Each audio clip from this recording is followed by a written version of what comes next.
It's time for Leadership of the Lead, where great leaders and good cigars come together. Austin and Dice are back in Season 5, sharing leadership lessons, cigar knowledge, and a few stories along the way. Just honest talk, with vibes, and premium smoke. Grab a tasty beverage, a quality cigar, because life is too short for bad cigars. Welcome to another episode of Leadership of the Leaf. My name's Austin. What's up, Austin? What's up, man? Hi, What's Dice. up? How are Hey. you? Oh, I am Dice. I'm good. You are Dice. Yeah. We're going to share some good leadership advice. Smoking a great cigar. Really great cigar. What are you smoking? We Yes, we are. are smoking the Circle of Life. Oh, please don't ever do that. All right, it's West Tampa, Circle All right. of Life. Although I gotta preface this. You are smoking the Toro, while I'm smoking the Robusto. Facts. So, just saying, I just want to point that out. But it's more than a blend. It's a full circle moment between Rick Rodriguez and Cinto Ernesto Perez Carrillo. The wrapper is Ecuadorian Habano Oscuro. The binder is Ecuadorian Sumatra. And the filler is Nicaraguan Esteli, Jalapa, and Sondega with Dominican Corojo 99. So like I said, you're smoking the 6x54 Toro, and I'm smoking the 5x52 Robusto. Yeah. It's supposed to be a medium full-ish cigar. I'm going to add that listeners may know that I smoked this on episode 2. And on episode 2, I said it was a 5-pack, but I really wanted to give it another try because it was a really, it's getting rave reviews in this whole 9. So I'm giving it another go. Let's go. I mean, you're smoking it, so let's do this for this episode. What are you pairing yours with? Oh, I am pairing mine with the Isle of Skye 12-year Scotch. It's a bottle. I picked it up. Looked good. The price was right. And so it's a new one. I just cracked it open today for this episode, in fact. Is this one of the ones that you went to Total Wine and you was like, I'll take that one, and why not? Yep. Why not? Oh, okay. Exactly what this was. Walked wrong with in that. looking for some new whiskey, Scotch, and I was like, ooh, that looks like a good bottle. Oh, the price looks good too. Whoop. And then 2 more bottles later, and just saying. Okay. Nothing wrong with that, sir. They're good. Better not be. But Why would there be? exactly. What are you pairing it with? Oh, I am pairing mine with not Hennessy. Holy shit. Right. Mark your calendar, ladies and gentlemen. Is it because it's May Day? No, because it's June. Loser. I am pairing mine with a Panamanian rum that's very popular in Panama as Ron Abuelo. It's the Añejo Reserva Especial. And this rum was presented to me by some workers from one of the properties I visited. Ah, okay. Yeah, they went to Panama. Well, they're from Panama and went back home, and it was like, you know what? I bet your Dice are like that, and they picked that up. That was sweet of them. That's so kind. That was very happy kind. You have kind people. I was a little confused by it, not upset at all. But I don't remember talking because I talk to everyone. Like I treat the janitor just as I treat the CEO, right? I don't remember saying, "Hey, I love rum. I would love to try some rum." But here we are. Oh. Well, I hope it's good. Here's a fact check for you. I've already broke that bottle open. I've already tasted, and I already knew what cigar to kind of pair with it, which is also another notch in the feather in the hat, notch on the headboard, notch on whatever. Of the reason why Get the idioms out. I am smoking the West Tampa, because I know it's going to pair well with it. All right. Okay. Fair enough. Well, there's nothing better than when a pairing comes together and creates that lovely synergy that we just really hope it creates, where like the pairing is perfectly balanced with the cigar, and it all comes together and just makes the whole experience that much better. You mean like Rick Rodriguez and Ernesto Perez Carrillo? Yeah. Oh, yeah. Would you say that's some kind of team dynamic? Yeah, it's synergistic even. Like they came together and became like a force multiplier. Yeah, I think that would be exactly what we're talking about. So what's today's topic again? Team synergy. When individuals become force multipliers. Oh, that's kind of odd that we was alluding to that. You're a loser. I had a perfect segue. You added on to it and made it terrible. What? It's not about teamwork. It's about cooperation. Oh. Did that bring it back? Sure. Yep. Synergy. What does it mean? Nobody was provocative and gets people going. No, it doesn't. All right, so we're talking about synergy, and the reason we want to talk about synergy is because we like I said, it's not teamwork; it's cooperation. There's a difference between people working together and people elevating one another. If you've ever led a team that just checks the boxes, yep, check, done. You know the frustration. But when those really cohesive teams come together, when everybody just seems to be like amazing when they're working together, that's synergy. That changes the performance, the culture shift, and the results are going to speak for themselves. So today we're going to break down what synergy actually is, because it was a fucking buzzword forever and a day, probably still is. Right. I haven't heard it as much, but it was there for a while. Why most teams never reach it, and how you as a leader can help build it intentionally. Yeah, let's start by trying to define it a little clearly for the people. What is team synergy? Team synergy is when collective output exceeds the sum of the individual contributions, meaning that we can get more done together than we can individually. Each individually. The sum is, or the whole is more than the sum of the parts. Correct. Yeah. It's not just we did our part. It's we made each other better. Think of it like a well-constructed cigar, sir.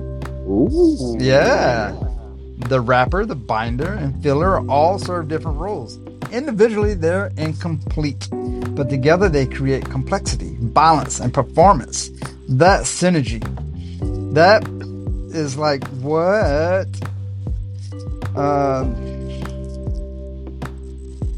that's like what Rick Rodriguez and Ernesto was doing when they was doing the cigar. Yeah.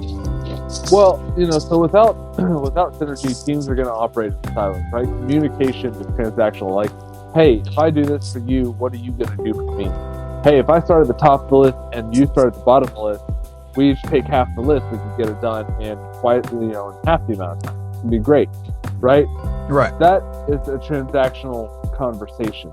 Accountability is minimal. It's not, hey, I do the top half, you do the bottom half, then we'll check each other's work. That's not what's happening. And the rules are inconsistent. But with it, communication is proactive.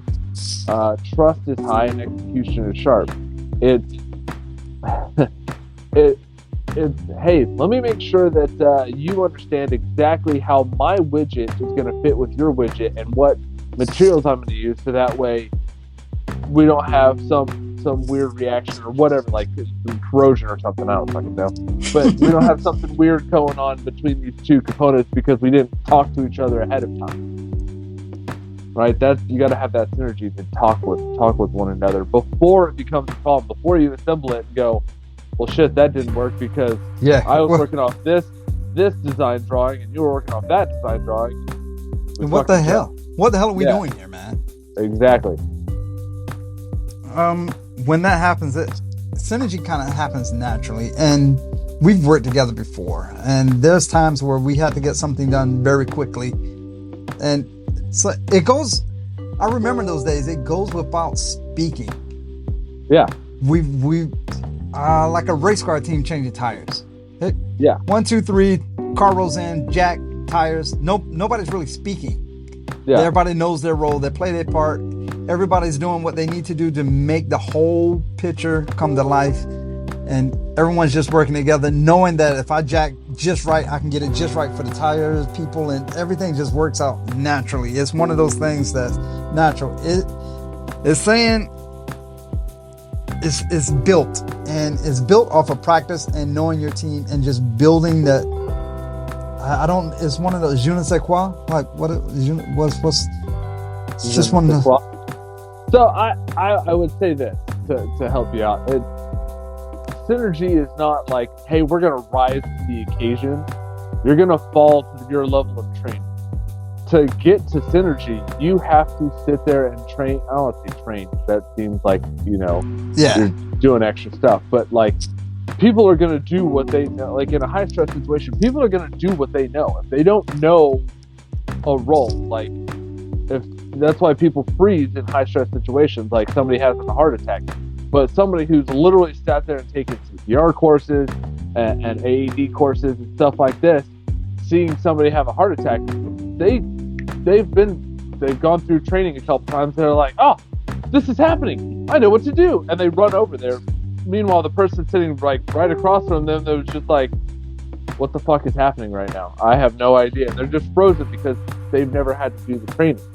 So to get to synergy, you have to be able to build it over time. It takes time to build this sort of stuff. But let's run down some reasons why teams fail to achieve the synergy, and then we're going to talk about how to build it.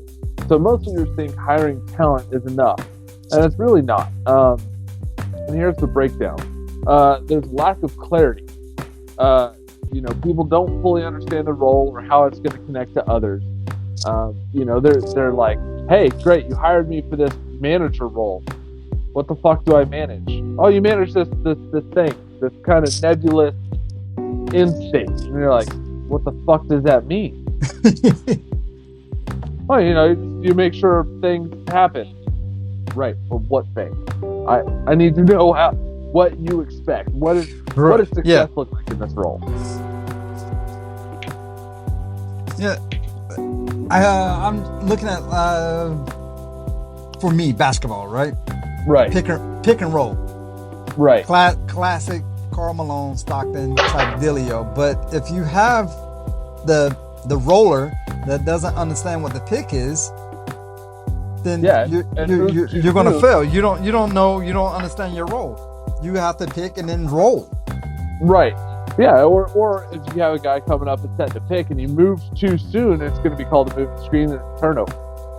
And you're like, God damn it, just wait for like 3 more seconds and I would have made my move. Or the person with the ball is going to get double teamed and then trapped and then lost, turnover or whatever happens. Right, whatever. That's where like the overlap, the confusion and frustration, like you were saying, like, come on, man, you don't know what, come on, we've been through this. I'm LeBron James. I'm the king. I have ego over my execution. Like I am the team. So when individual prioritize, I can say words, prioritize recognition over results, synergy dies. And I see that. I'm a LeBron, not a LeBron fan. Anybody should know that by now. But I see that when I see him play. Yeah. Yeah, it's about LeBron. It's about me getting to the stats. It's about me getting to the free throw line. It's about me crying to the refs. It's about me instead of the team. And you can definitely see the players that play for the team as opposed to players that are playing for the stats. Right. So I've been reading a book that was written by a Navy SEAL, and he writes, right over execute. You want to be right, or do you want to be effective? And so, like, the essence is like, you know, he gives an example of like, hey, his kid was telling him, he's like, hey, I shouldn't have to do this homework. My teacher's lazy and it's useless. This homework is useless. And he goes, was he right? Maybe homework is correct, is dumb. Maybe it is useless. Maybe the teacher doesn't care anymore. But that's not the point. The point is he has to do the homework, otherwise he receives a failing grade. So I have to get him to swallow his pride. Does he want to be right, or does he want to be effective? If he wants to be right, then yeah, protest the homework and say it's dumb and you don't care, and call the teacher out. But it's going to end up resulting in a failing grade. Or do you want to be effective and pass that class and move on with your life and get it over with? So you got to swallow your ego to be able to be effective and execute whatever task you're given. So I could be right and say, this person's not pulling their weight. Yeah, you're probably 100% right. They're not pulling their weight. So do you want to be right and get the team to fail their task in the quarter, or not meet the monthly goal or whatever? Or do you want to execute the mission and make your team hit that quarterly goal and everybody gets bonus? Right. And you want to ego over execution. You gotta pick one. Yeah, you want to be a star, or you want the whole team to have an alignment and make the mission happen? Right. So you're not going to build synergy if you have ego. What right? Are we talking about practice? Are we talking about the game? Yeah, exactly. All right, AI, you chill out. Poor communication is another reason why they don't build synergy. Not just frequency, but quality. Teams talk, but they don't connect. I could sit here and talk to Dice all day. We could talk basketball. We could sit here and talk fucking about the weather. We could talk about your cat. We could talk about dogs. Whatever the fucking topic is. And then it's like, hey, did you talk to him about this project? Yeah, it didn't come up. We were too busy talking about basketball. What the fuck, man? You need to talk to him about getting an extension for this project. Well, it didn't come up. Sorry. You can talk frequency, but the quality of communication, say it again. Yeah, I know. Is it has to be there, because if you don't have quality, you just have quantity. Well, I'm just going to say, as breaking the fourth wall here, communication is one of those words where once we say it enough, which we say it so many times on this podcast because it's a very key ingredient to leadership. Life. You're taking a drink of your adult beverage. And yeah. I already took 4. Or was it 5? I don't know. I lost count. Yeah. Doesn't matter. But yeah, so you got to talk. You have to connect with the person. Maybe you do ask them about their weekend. Maybe you take a genuine interest in whatever their fucking kid is doing. Maybe their underwater basket weaving. Whatever it is. Maybe you genuinely seek to understand. That would help. But if you don't, if you're just sitting there talking about the weather, or you're talking about whatever instead of the project, it's free. Yeah, you're getting frequent talks. They're not quality. What I found myself doing in these type situations, especially when I'm trying to build that synergy, build that team, build that all that we're talking of, is sure, I'll ask about your kid, sure, I'll ask about whatever's going on in your life at that time, but I'm going to spin it or make it come back to the whole reason why we're together. I'm going to make the connection with the team as a whole, so we can get back to the actual, ready playing program that we started. I got it. We're making this connection. Cool. We on this level now. hey, by the way, tab A, slot B, let's make that happen. Right. Yeah, and like, if you really want to get, good quality conversation, you sit there and go something like, hey, Dice, how's your first third of your cigar? Very well, sir. Very well played. Bam! That's how you do it. I paired it with this rum on purpose. The rum has a light vanilla to it. The cigar has a slight light vanilla to it as well. There's a subtle spice, and rum has a subtle spice in the background of it, so they complement each other very well. And the cigar brings to the game is some cedar.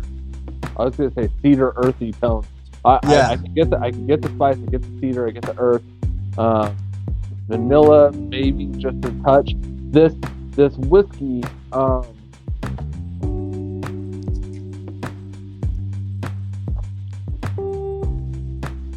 it's bringing out. It's an oaky, kind of spicy Scotch. So Okay. it's more full body. It's not as sweet as like a rum would be. Right. So it's bringing out more of that spice in the cigar and the cedar in the cigar, which is good. So maybe that's why I'm not getting as much vanilla. I'm probably getting more vanilla than you for the reason of the rum. The way to properly, I did some studies and I listened to George the Greek and all this stuff about it. The way to properly do it is you take a sip of the rum, get some of the vapors and all that on the palate, and then you take a few puffs of the cigar, get them to blend a little together, and then it just mirrors all so perfectly. Yeah. This one's just bringing out, so I'm doing all that. It's just bringing out more of the cedar, earthy spice notes from my my Scotch. Scotchy Scotch. Scotch. I mean, with everything you said, there was no absence of trust in what you just said. I hope so, damn it. Yeah, because, if you don't trust each other, you're not going to collaborate, right? You're going to protect yourself. Right. That's a natural instinct. But yeah, it's totally fair. Imagine a dog or even a cat, any sort of animal, really. Like, if they don't trust you, what they're gonna protect themselves. They're gonna be scared. They're gonna be skittish. They're gonna not look at you the same. Like, they're gonna be like, "Are you kidding me? Do you want to pet me? Like, what the fuck are you doing with your hand? Like, right?" So they're more worried about protecting themselves because you haven't built that trust. It's the same thing with people. Like, if you sit there and you stab somebody in the back, then the next time they're gonna be like, "Well, fuck you. I ain't telling you shit. Last time you stabbed me in the back with the information I shared with you willingly, I might add. But you fucked me, so fuck you." That what you just said happened in real life, and I have someone like that in my life at this precise moment, to where, you know what, I shared something with you and you kind of stabbed me in the back. So that bridge has been burned for me from that person, and as much as synergy is not needed in this situation, but if I ever work with that person, I'm just ticking the boxes. Right. And until that trust is rebuilt, until everything is like redone, I'm just ticking the boxes. So you don't want to get that, especially with your core team. This person is an outside entity. I don't really care. But for your core team, for my core team, your core team, whoever's core team that you're working on, you want to make sure you got to, military term, you got to have their six. Yeah. You definitely got to make sure you don't stab them in the back or anything like that. And hopefully if you have their back, then they'll have yours. But another reason is leadership gaps.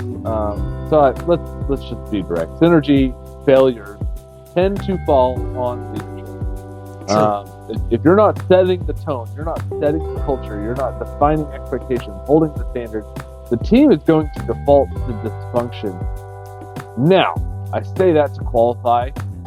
I have seen synergy in a team despite the leader. And basically what ended up happening is the team synergized with each other, protected everybody on the team, and stabbed the leader in the back. But the team was good. The leader got fucked. I've actually heard a leader say that before. I rather for the whole team to hate me and get the job done than I be part of the team and disrupt the whole collaboration of the group. I'd rather for the team to come together, take care of business just to prove me wrong, as opposed to me trying to fit in with the team. I'd rather for that to happen. That's a terrible way to live, by the way. It is, but we've done it. Yeah. But when something like that happens, even though something like that happens, you still have what a de facto leader? Yeah. Right? Somebody in the group stepping up as an interim de facto leader. Because it's gotta, hey guys, hey, fuck this guy. Fuck him. Yeah. Fuck his house. Fuck his couch. Fuck his horse he rode in on. We can do this. We can do this. Absolutely. Let's show him. Let's show him we can do this without him. Let's do this together. Yeah. Robbo. And mission A, plan A happens. Right. All right. So those are the reasons, the most common reasons, I should say. The synergy tends to fail.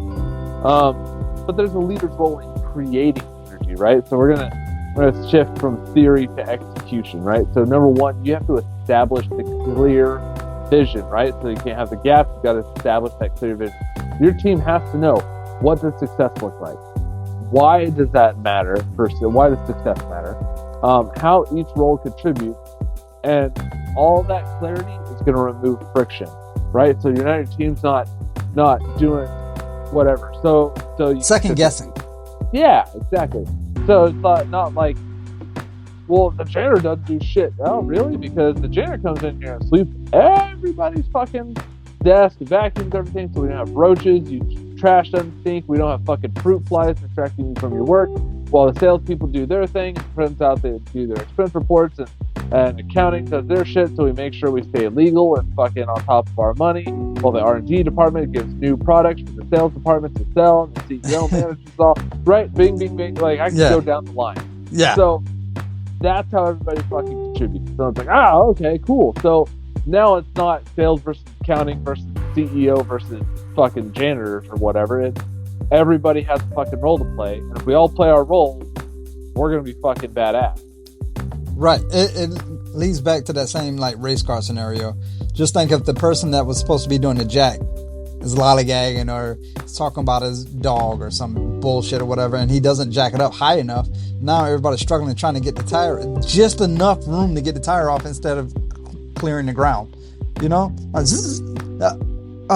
Hey, can we get one more pump on that jack, man? What the fuck are you doing? You know your role clearly is defined. Clearly your role has been defined and you are failing.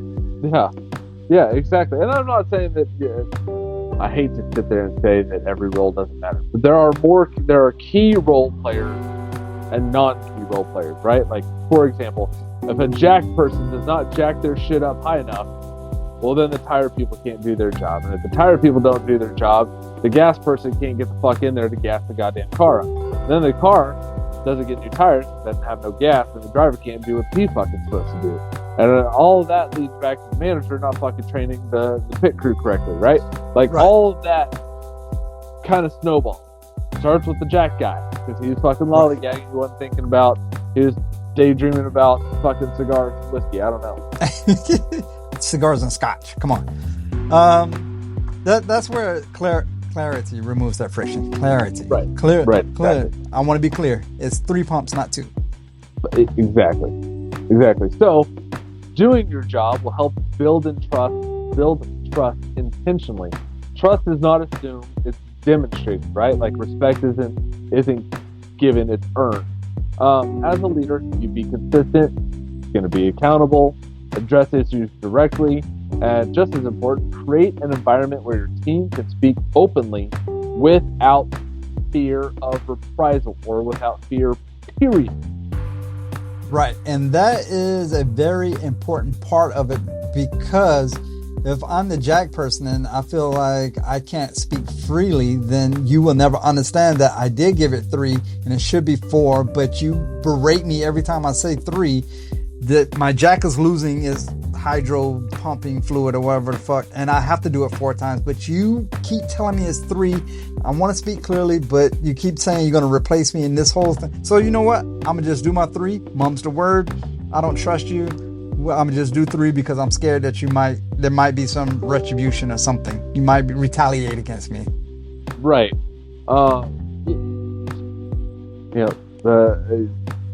Everything has to be, if you're consistent and you're accountable, then people should be able to come up to you and say, hey boss, I didn't like the way you handled that situation.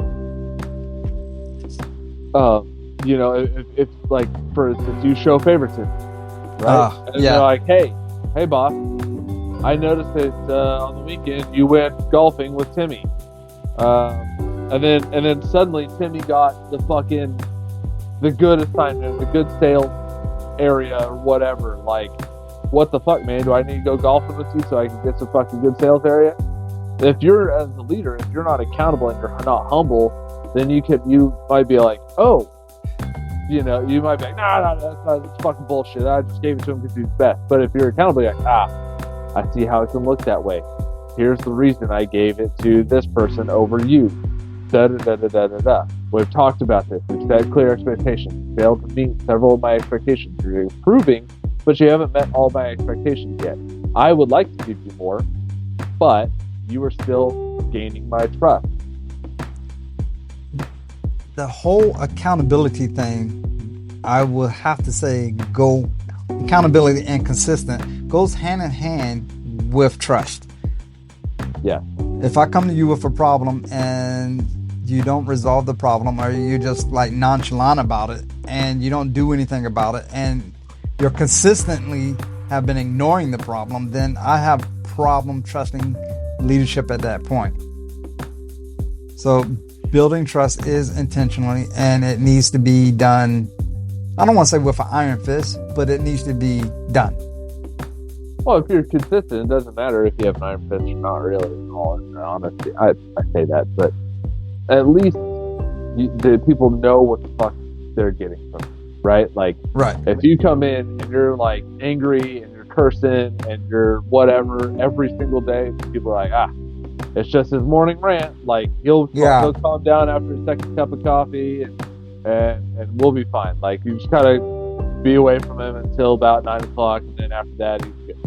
Right? Like, you kind of can plan your day around a leader like that. At least he's consistent, right? Everyone's like, at least he's consistent. But if you come in and it's like all happy-go-lucky one day, and you're fucking raging firestorm the next, and all this other stuff, then nobody knows how to fucking deal with you. And then if they try to address you, maybe one day you're like, yeah, that makes sense. And then the very next day you're fucking like, go fuck yourself. How dare you fucking talk to me like that? That's the dumbest thing I've ever heard. Yeah, people are going to be like, I don't know how to take this anymore. So I'm just going to keep to myself and not help anything. So you got to be consistent. What do you say we take a quick break and then we talk about our second, third? I agree. Talk about a second, third, and throw in a leaf lesson? Yeah, we'll throw in a leaf lesson. A few moments later. Hey, welcome back. We just took a break, and I was just trying to figure out my second, third, because I'm actually pairing it with something worthwhile, as opposed to my normal Hennessy, Mr. Austin. My spice kind of got a little sweeter to it. Some coffee undertones is coming in, and kind of a nutty-ish profile, I would say. I could see all of that. Man, I thought a spice is still there. Like a baking spice or an allspice or something like that is still there. I think it's my scotch. Well, my spice is kind of sweet, so almost caramelly, whatever. But I'm drinking rum, so I know it pairs well. Interesting. Okay, yeah, I can see all that. Also, we have different sizes, so it may be slightly different. That's true. So, but mine is still earthy and a little bit spicy. could be that you can think that I'm having, bringing all that out a little bit better. You know, so who knows? Let's do a leaf lesson real quick about. All right, everyone, settle in. It's time for this episode's leaf lesson, where we'll go over cigar culture so you can enjoy the leaf respectfully. You know, all the different types, all the different parts of the cigar, we alluded to it earlier, all the different parts of the cigar work together in concert to make this tasty, lovely cigar that looks fun, right? Like, if you don't have a good wrapper that works well with the binder, that works well with the filler, whether it's long or short or whatever, you're going to have a bad cigar. If you just had all wrapper, that'd be a really shitty cigar. Right. You know? But if you have, I got wrapper and binder, well, okay, that might be a little bit better cigar, and I can kind of see how those pair together. But then, you know, you bring in the filler, and it's like, oh, damn, this is good shit. And there's some gourmet shit right here. There's different avenues to the filler that I want people that enjoy the leaf to understand. There's long filler. The long filler is the whole tobacco leaf, which causes more of an even burn. The whole process goes through, but that doesn't take away anything from the short filler, where the short filler is really just to chop bits that are, I don't want to say left on the cutting floor, because sometimes it's done on purpose, but short filler tends to burn a little quicker and a little less uneven. But either way, I will hope that the makers, or what are they called, the master blenders of the cigar, understand what they're doing, and they have team synergy enough to put together a perfect cigar. Wow, we hope. Yep. And that kind of goes to the next point about building synergies. You want to align your strengths, right? Stop forcing uniformity. Great leaders identify strengths and position people accordingly. Same thing with cigars, right? Maybe this leaf is a really great wrapper leaf, beautiful leaf. It burns well, it tastes great, adds the little extra oomph to a cigar. You know, not every leaf is meant to dominate. There's some there to support, balance, enhance. The same thing is with people, right?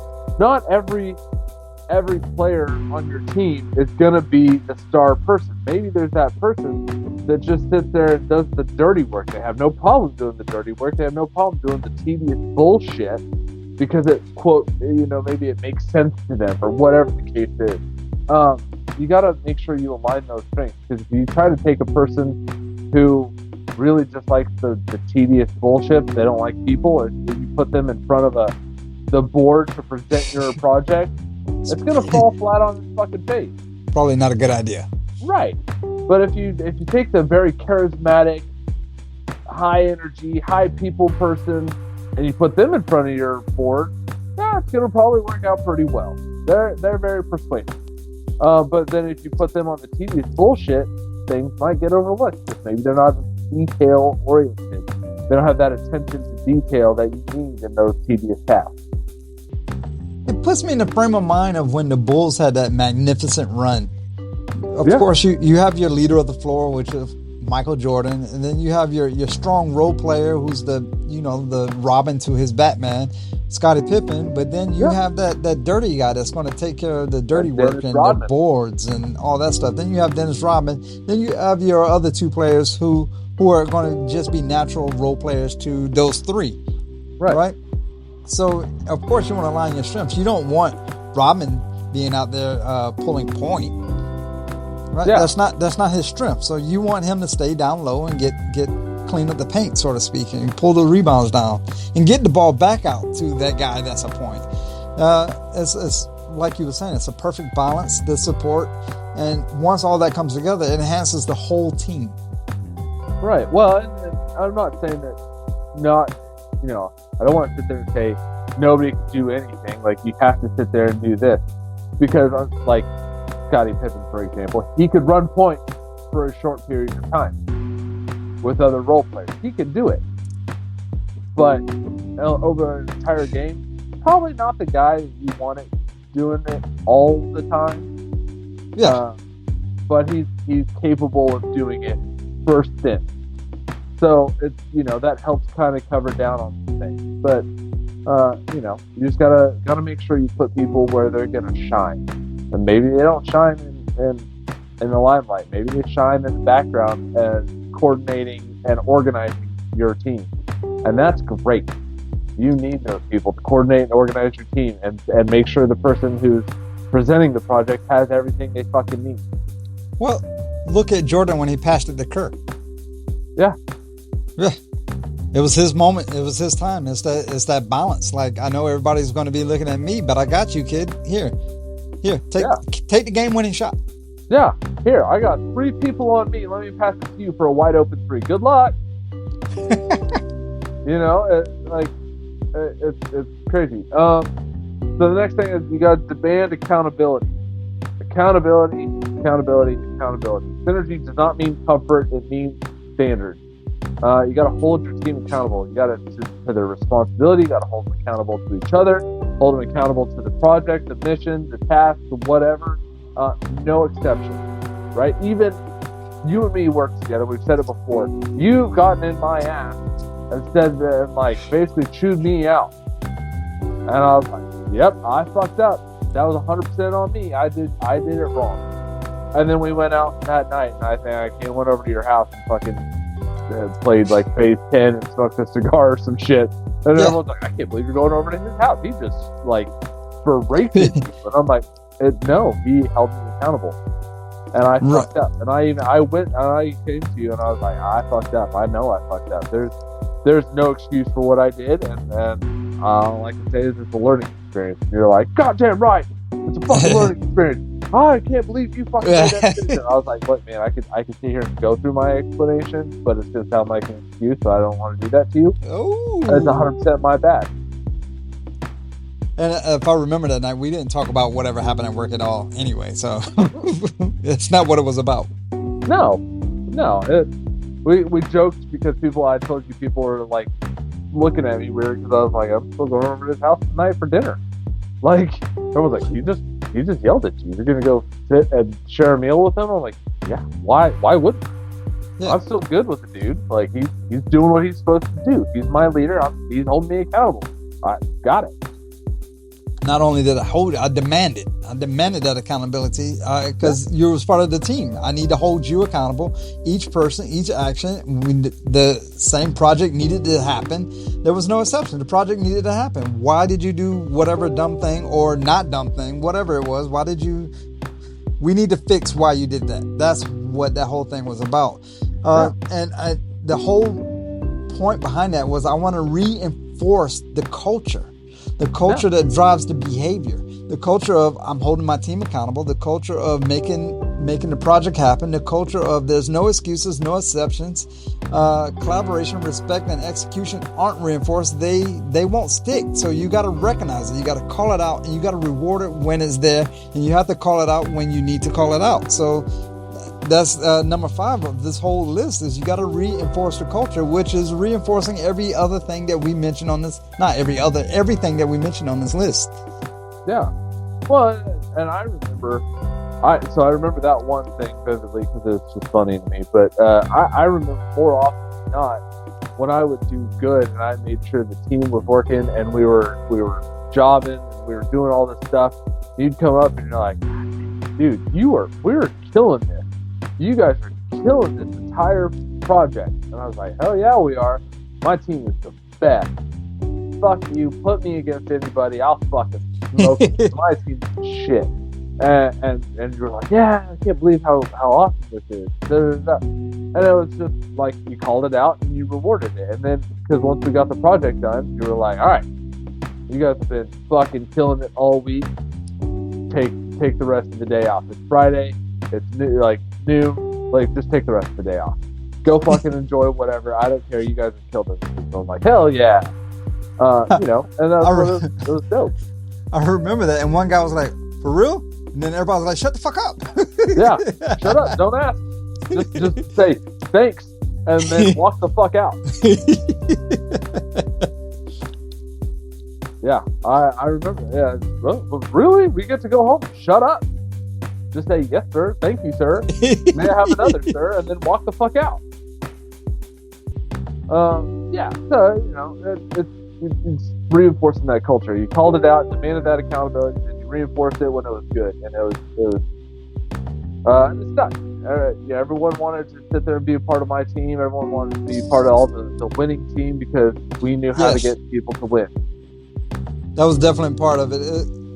When other people say it, it's kind of like passing the flame. It's the high energy and the standards, they spread amongst, good, what they say, bad news spread fast, good news spread slower, or however that saying goes, whatever it goes. But when people see winning, they want to be part of, like you were saying, they want to be part of that winning team. They want to be part of the winning structure. They want to be part of something that is worthwhile. And synergy isn't just built through structure, it's sustained through energy and standards. And people can see that energy. People can see that winning atmosphere. Like I keep going to basketball because that's my thing. But just like when Golden State was on that run, everybody, even Kevin Durant joined the team because he could see that energy like was being built. He wanted to be part of that winning process. So he eventually did, so he can get a ring. He's a bitch. But I mean, you can see everybody in the NBA could see that energy that they were having. They were almost unstoppable. Yeah. The energy, the standards, it's a requirement. Like nothing gets done without it. And you're not going to maintain anything without standards.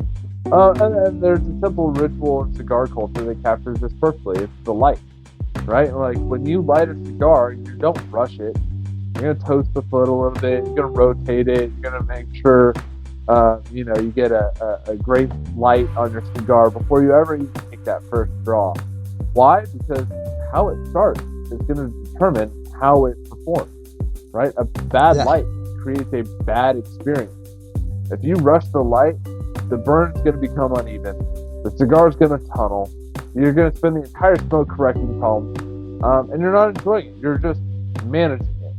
And teams are really no different, right? If expectations, standards, and culture are not clearly set from the beginning, leaders spend their time fixing avoidable issues instead of driving performance. That's why when you have these kickoff meetings or this come together team building meetings and icebreakers and all this other stuff, you set like the first half of this is here's our project, let's outline it. All right, now here's my standards. Bing, bing, bing, bing, bing.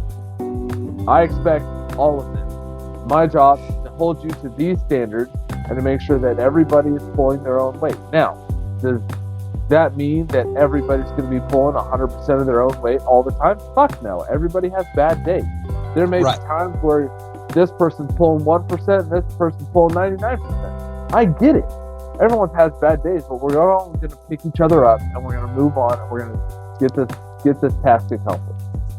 And you have done that a few times on air where you've seen where I lit my cigar terribly and you're like, yeah, hey bud, you're not all the way lit. You might want to touch that up before you get started. And I'm like, oh shit, hey, appreciate it. That's good looking out. Right. Because energy transfers, whether you control it or not. I mean, in a lounge setting, you'll often see one person light up and others follow. And you've done it to me, like I just said. It's a natural flow. Energy spreads. The same thing happens in teams. One disengaged employee lowers the standard. One high performer raises it. Energy is contagious. What they say, you're only as strong as your weakest link. Yeah. If you don't set the tone, someone else will, and it may not align with your standards. So if you don't jump in and become that strong link before the weak link takes control, then your whole chain is going to be weak. Your whole cigar you're going to smoke is going to be off kilter. You're not going to get the full experience that the master blender intended to. Well, we've talked about it before, right? Like if you put a high performer on a toxic team, the high performer and nobody changes, then the high performer is going to end up becoming toxic. They're going to lower the standards for the team. But if you put a toxic performer on a high performing team, they have to shift to the culture because everybody's going to expect it of them. Yeah.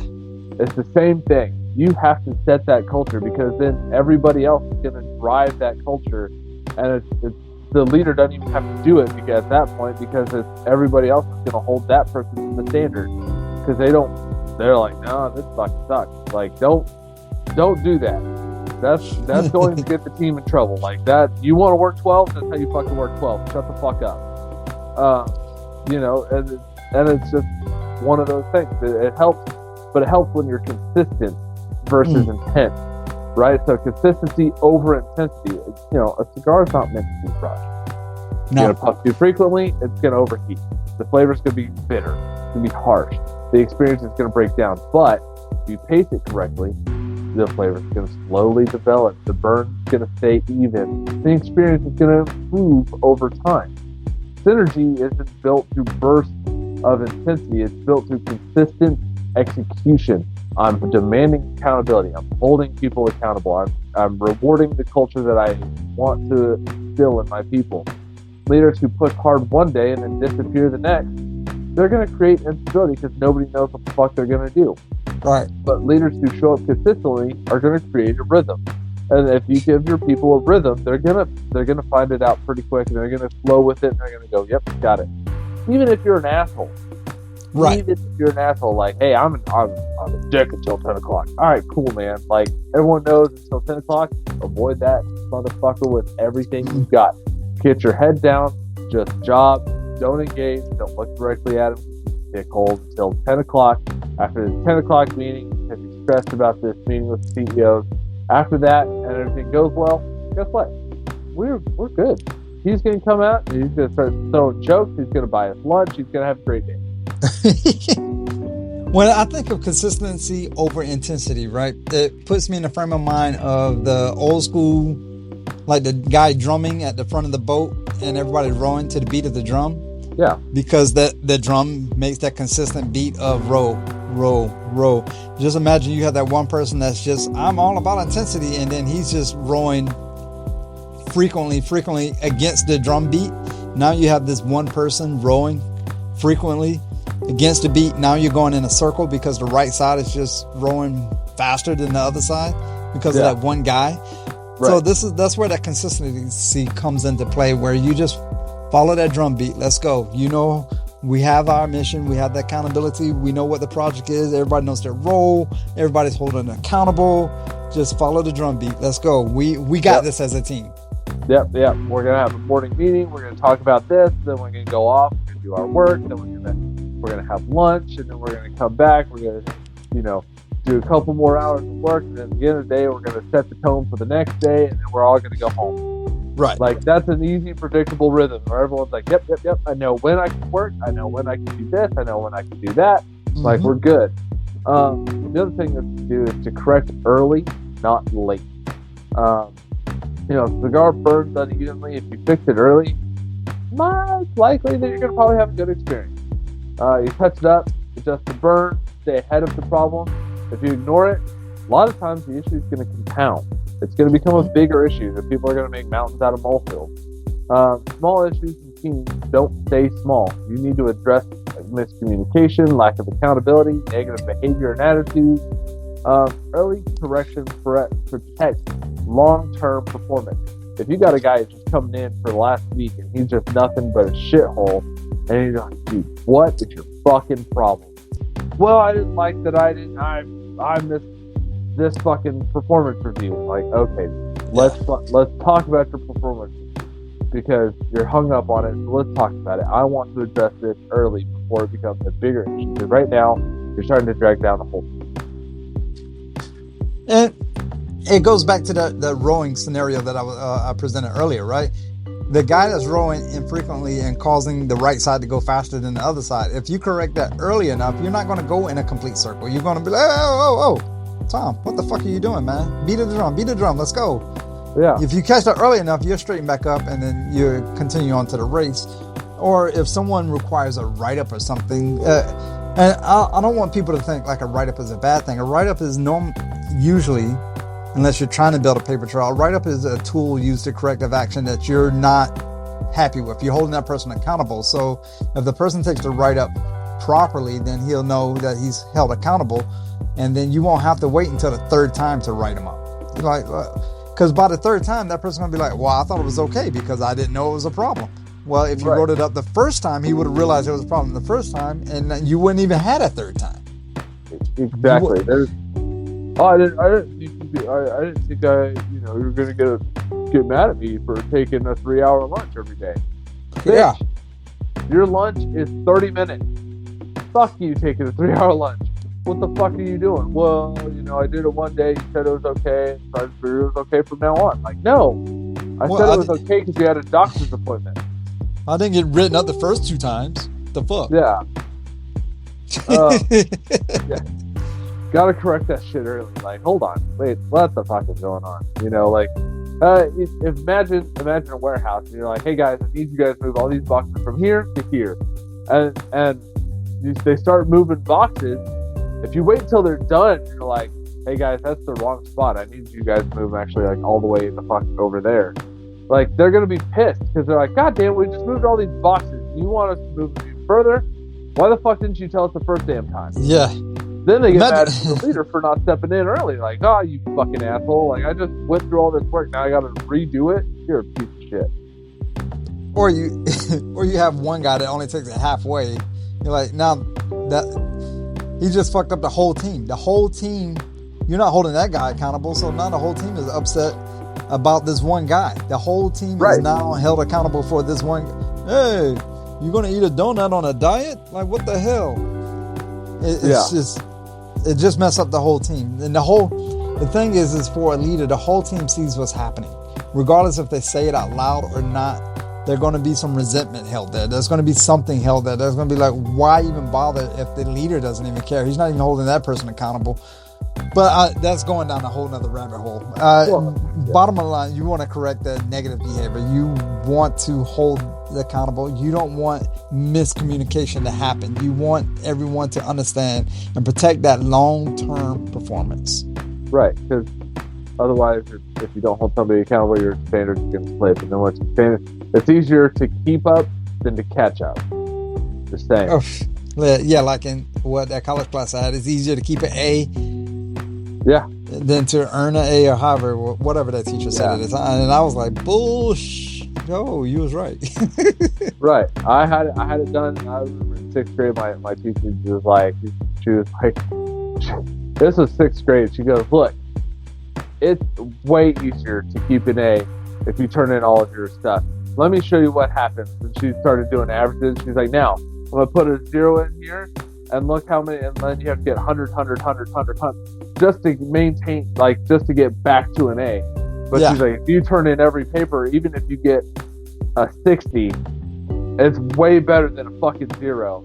And here's how much less you have to do. I'm like, oh shit, I didn't realize that. That fucking opened my eyes. I'm like, that's way better to turn in at least something than nothing. Yeah. So, final connection and synergy. A well-lit cigar is going to burn evenly, develop complexity, and require minimal correction. So, in a team, clear standards set out from the start is going to help you out. Positive energy is going to spread, and consistent execution is going to develop from those clear standards, that positive energy, and then immediate course correction if and when it's needed. Yeah, minor touch-ups here and there, like. Once you see that your cigar requires a touch-up, you touch it up right away. You don't have that canoeing effect. You don't have any, it's going to burn evenly. And you're going to be like, damn, the flavor of this cigar is amazing. As opposed to when the wind is taking control of your cigar and it's canoeing and half of it is lit. And you're like, this is a little bitter. This isn't what I remember. The consistency is not there. I don't know what's going on. So to keep that positive energy, the positive light of a cigar, you want to maintain it, right? So it's just like what we spoke of earlier. You attack it early enough, you keep the accountability in line, everything. Your final connection to that synergy is going to work well. The positive energy is going to spread throughout the whole team. The consistent execution is going to happen. And what's going to happen, because I've seen this with my daughter in ballet, what's going to happen is, hey, you're not quite on your spot. And then, she nudged the dancer beside her because she wants the performance to go well. So the whole team, the team is going to look after the team. The teacher didn't correct it. My daughter corrected it, and she wasn't the leader. The teacher's the leader of the team. But she wants the team to perform well, so she kind of nudged the person on the side. So the team is going to execute better. Everyone wants to succeed successfully. Yeah, well, and I know a lot of people, well, I was going to say a lot of people. I know some people are sitting there going, well, but I'm non-confrontational. I don't like correcting people. Listen, don't look at it as being confrontational. Look at it as, if your kid was fucking up in school, you're not going to You're not gonna pause to say something to them. You're not trying to be a dick. There's ways of correcting them without coming off as confrontational. It's like, hey, I noticed something's not right with you. Everything okay? Hey, I noticed you're not holding up your end of the bargain. I want to make sure you understand how important you are to this team. Hey, like none of that's confrontational. Even if they blow up at you, you can sit there and go, you know what? I'll give you a do-over. How about we have this meeting tomorrow after you've had time to cool off? Or hey, why don't we take the rest of the day? I want to see you at the end of the day after you've had time to kind of cool off, and we'll readdress. There's nothing wrong with that. They know that they need course correction. Maybe they're too proud. Maybe they're too caught up in being right over being effective.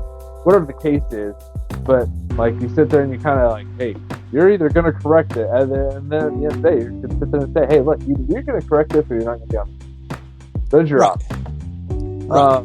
So let's kind of lock this in to kind of close this out. Team synergy is not accidental.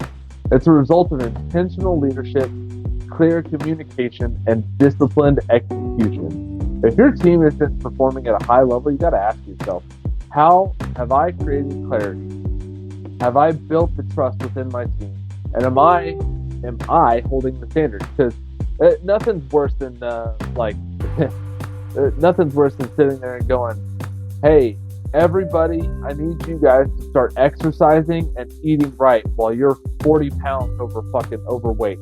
Nobody's going to listen to you at all because you're like, you are fucking 40 pounds overweight. Shut the fuck up. You ain't eating right. Nobody gives a fuck what you have to say. What's that saying? Do as I say, not as I do. Yeah, that shit don't work.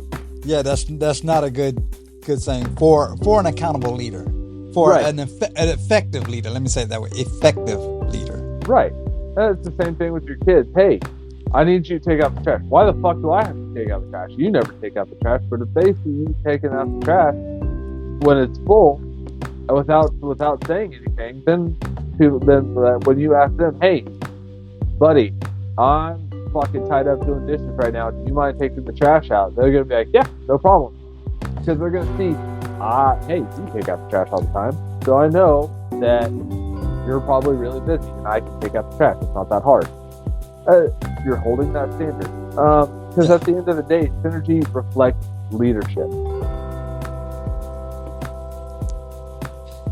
Well, it's one of those things you should remember.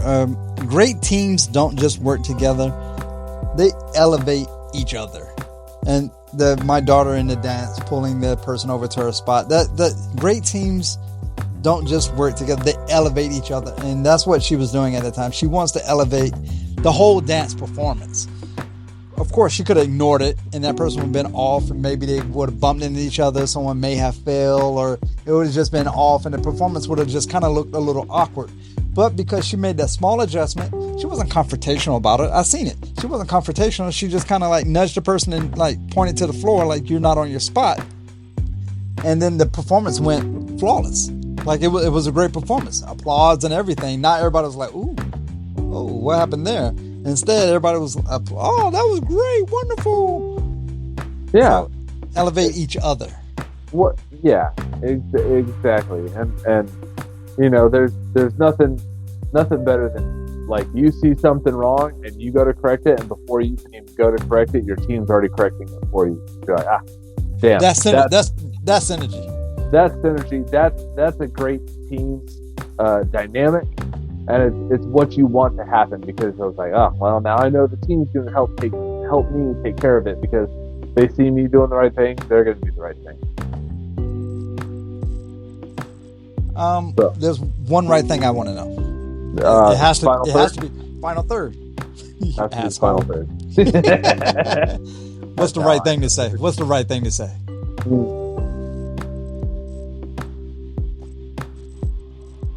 All right, so I'm getting pepper on the back end. I'm getting some espresso. Okay. And I would probably say dark chocolate. And espresso, but there's a lot of pepper in my cigar, at least. I want to say you got more pepper than I do, because your cigar was a different size. I do or I can tell, or however you want to word that. The pepper is definitely increasing in my cigar, but it's not a dominant. It's not like, oh, I got pepper, but I can, as I'm inhaling and doing the whole smoke thing, I can tell that there's pepper there. Dark chocolate and espresso. The coffee kind of moved to the espresso level for me. I get that part. And I equate that to the smoke funneling down to get the coffee to turn into the espresso. Dark chocolate is a yes. Mine still has like a little small, subtle, sweet spice to it, but I'm equating that to the rum, the way I've been smoking and drinking. Pepper increase, yes. Pepper, no, not quite there, but increase, yes. Okay, that's fair. Totally fair. I could see that. You had a lot longer of a cigar, a little bit thicker. So, yeah. All right. So that being said, then, guys, since you've already smoked this cigar on air and you rated it a 5-pack, do you change your rating, or is it still a 5-pack? It's time to answer the question. Is the cigar box worthy, 5-pack, or just 1 or 2? I changed my rating. Okay. I'm not sure what size I smoked the first time. But Toro is definitely the sweet spot for me for this cigar. Sammy Two Ties. I hate Sammy Two Ties because he's a big ring gauge cigar smoker, right? I've talked about him on air before. 8x80, 9x90, 10x100. That's his bag. He has pushed my envelope to where I enjoy 6x60 now. I haven't moved past that. 6x60 is like where I can sit back and unwind. So this a bigger size Toro, because I'm pretty sure the first one I had was a Robusto, made this more enjoyable for me. The flavor notes, or maybe it's the pairing. Maybe my pairing increased it. I'm not sure, but I'm going box worthy. Oh, okay. Well, good to know. I'd love to know what you smoked on the first one.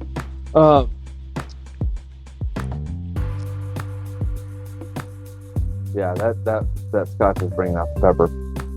The Scotch is peppery. And mine probably settled it. Yeah. I'd love to try this with a different whiskey and or a rum. Even that being said, though, West Tampa, I yet to find a West Tampa that I'm just not a fan of. True. I'm happy with Lockwood. Okay. This is like, it's a little bit. I could definitely tell medium full. Like, I could definitely say medium full. It definitely hit that. Yeah. Yeah. So it's right in the sweet spot for me on strength profile.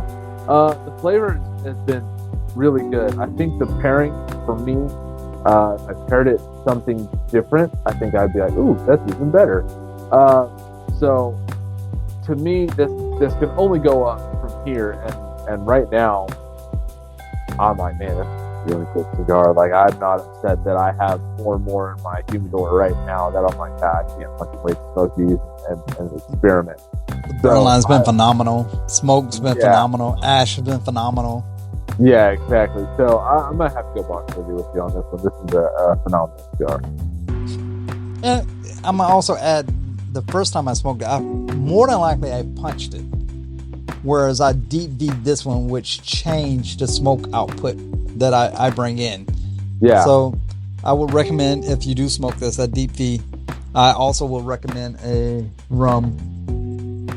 Yeah, deep V, guillotine, something that opens it up. Because I find when I get a cigar, especially an Obscuro wrapper,